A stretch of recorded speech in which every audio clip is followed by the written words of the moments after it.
Welcome to our Greek lesson. I hope that you have continued to practice your alphabet. In lesson 1 and lesson 2, we covered the alphabet. Lesson 1 gave us an introduction to what this Greek class is about and the first 12 letters of the Greek alphabet. And lesson 2 covered the remaining 12 letters of the alphabet. And so we covered between lesson 1 and 2, all the 24 letters of the alphabet. We gave emphasis on what of the letters to cover and practice and difference and how Omicron and Omega is written and used, how Eta and Epsilon are used and written, and Sigma, how it's written in two different forms and how they're used. So in this lesson 3, we get to cover the Greek phonemes and morphemes. Sometimes it's called phonology and morphology. Now, every letters of the Greek alphabet, remember they have sound, and these Greek letters are called phonemes, and this phonemes comes from the Greek word phone. Remember, at least I hope you going to begin identifying these letters and these words, and to be able to get the difference. Phonemes literally mean sound, right? Now, the to speak roughly, and to speak clearly, at least to try and explain this, phonemes are the smallest. Okay, so the smallest elements that contrast with each other in the phonological system, in the language system, when you're thinking about sounds. Okay, so the smallest elements in the language sound system, think of it, smallest elements in the language sound system. And what this means is that different words are spelled, even though the spelling might be very similar, except for one letter that might be different, that the uniqueness in those sounds are given to us by the unique sound of it could be just the smallest letter, one letter. And I want to give to start us with an example. First, we're going to use example in the English that we are using, that we know, and then we'll have an example in Greek. And so think of these two words, pig and big. You notice that each of these ends with ig, right? And so there's already a common factor in each of these two nouns. But the difference here is that this first letter has a P and the second word, has a B, right? And so we're able to tell the difference in the pronunciation of these words, even though there are these similarities in this the remainder of the letters in this word. The uniqueness in the sound of this is by the sound of this letter. The P in the pig differentiates it from the B in the big. And so we are seeing then that the sound of the letters, phoneme sound, is dealing with how each of the words sound differently because of the uniqueness of the letters that is made of it. And so an example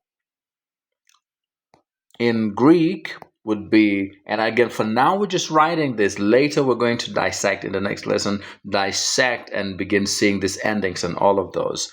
And so we're going to find XA and AK. So a K and XA. So both of these letters are iota. Now you're going to notice that the difference in these words, so each of them begins with epsilon, okay? Then there is, in this first one, there is kappa. In the second, there is T. And then all of them ends with epsilon, iota, epsilon, iota. And so you notice ek, K, X, Z. Now, again, just like we saw with the English example, that even though in this case these ones are the same and the beginning letters are the same, the presence of this letter in the first example, kappa, gives us the k, the K sound, K, and the presence of the T in the second example give us the X, XA, XA. You notice the difference. And so again, this gives us not just the uniqueness of the sound and how this word is pronounced, but in later on also defining its meaning. Now, we said we are looking at phonemes, phonology, and morphology. And you, at least those of you who did English extensively and literature, probably encountered these words, phonemes and morphemes. Okay, now, so phonemes, these smallest letters and the uniqueness of its sound combined. So phonemes, okay. So phonemes, which now we know is this smallest letters and the uniqueness of the sound of these particular letters. So when phonemes, the sound of each individual letter, so like in this, it is epsilon, kappa, epsilon, iota, a K. When all of the unique sound of each of these letters is put together, we have then what we call morpheme. And so the phonemes, these letters, okay, combines, and when the individual letters is combined, it combines to form what linguistic studies and scholars would call morpheme. So phonemes combines to form morpheme. And again, there's study of what we call morphology. Now, the word morpheme in simplest term means form.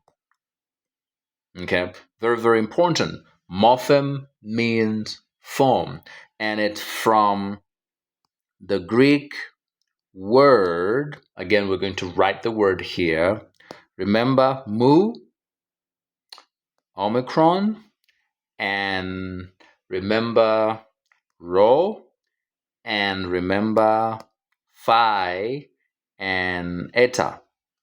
And so morphe, which literally, if you were to do a transliteration of this, so mu equivalent to M, omicron equivalent to O, rho equivalent to R, and then phi equivalent to P, H, and eta equivalent to E. Right? Remember that? So this is morphinized. So you notice then this word that we think is an English word, morpheme, morph, is actually rooted directly in the Greek.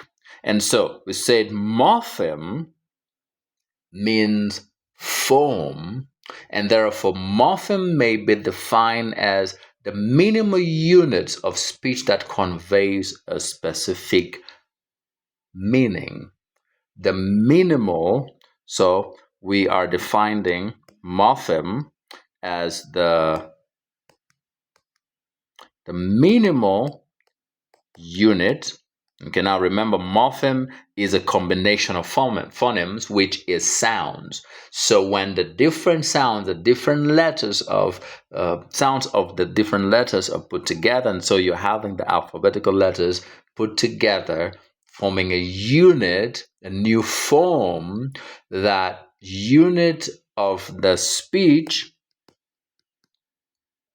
and this, what it brings is, it is going to convey what? A meaning, the minimal unit of speech, and this speech conveys meaning. So now, so far we're saying we need the individual letters, which is, we're saying, the phonemes. So the individual letters and the uniqueness of their sound, right?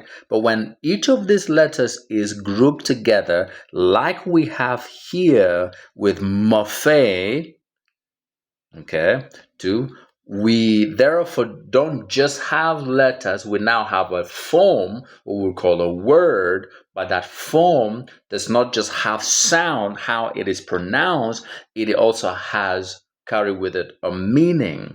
And so every word form is a combination of different alphabetical letters put together to form a unifying sound, but also to give a meaning.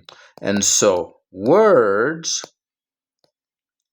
letters, sorry, we'll call it letters, combines, and when these letters are combined, these letters then create words, and what is created then, it is, so letters, think of this, combines to create words, and the word put together, the combination of these letters gives us two things. Number one, it gives us a combined sound, which now helps us in the pronunciation. But number two, it also gives us meaning that is now being conveyed in what is being covered, in what is being communicated. And so, again, without understanding, therefore, without understanding the alphabet, it becomes very, very difficult to be able to communicate, to be able to create words, to be able to pronounce them and tell the differences. And so, one thing, therefore, that as we're seeing and we'll see, is that Greek employs a lot of these things, right? Now, an example of morpheme, again, for now, we're going to just use examples in the English to be able to get the idea, so that later when we begin having examples in the Greek, we have the ideas of what we're meaning by morpheme. And so we said morpheme is that dealing with the minimal unit of speech that conveys a specific meaning. And we said group of letters which has with it sound, phonemes, put together create a word, which this word deals with sound, how it's pronounced, and gives meaning. But also, we're going to notice then that the sound of a word can be affected or can be changed by adding a letter or adding groups of letters, right? By adding a letter or group of letters. Now, what happened when you add a letter or group of letters? Two things happen when you add a letter or a group of letters to an existing word. So think of it. So there's an existing word, and this existing word gets to receives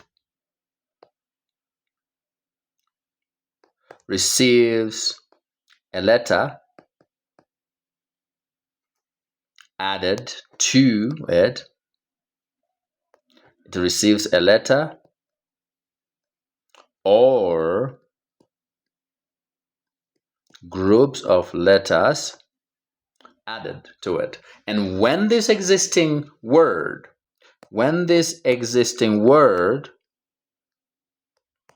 has received this letter or group of letters, two things happen. Number one, this pronunciation, which is what we're calling sound, the sounding of the word, which is phoneme,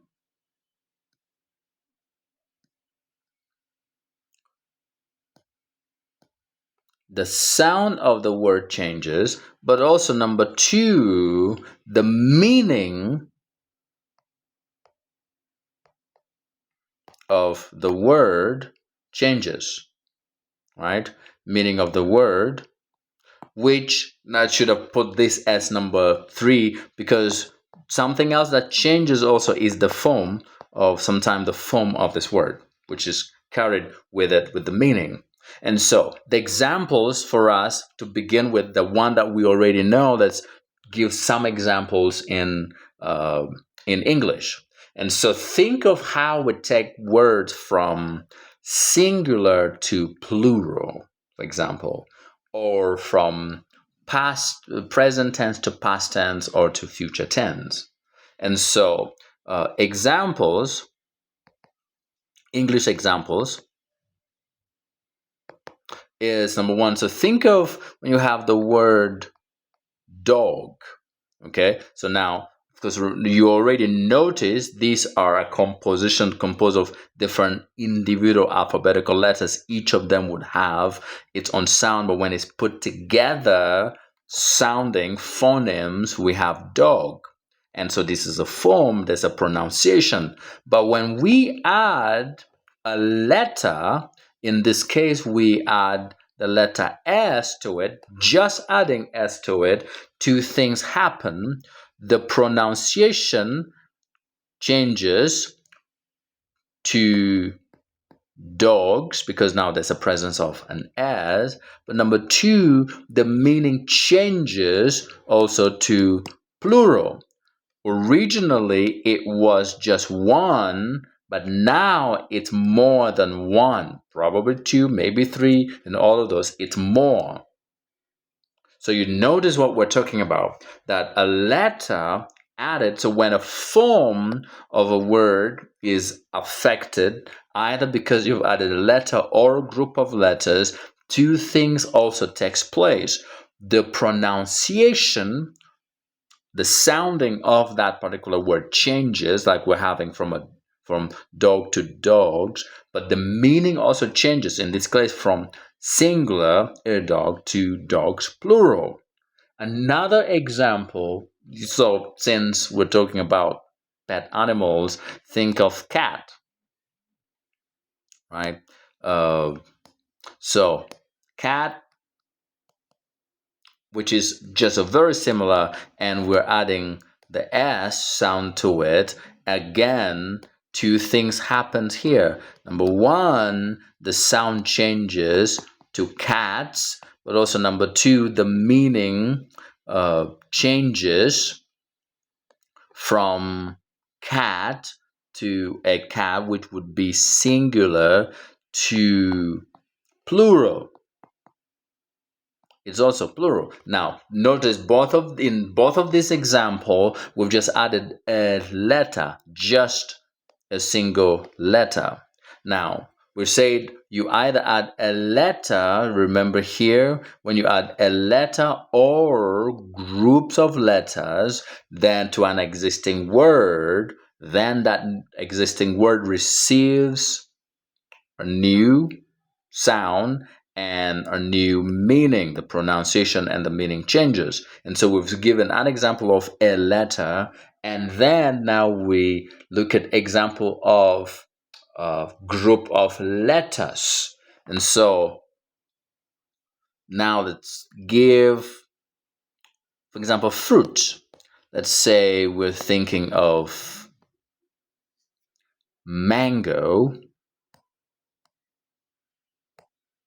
Okay, so here is a word, it's a noun, and here is form different letters put together to form this word, which it is singular,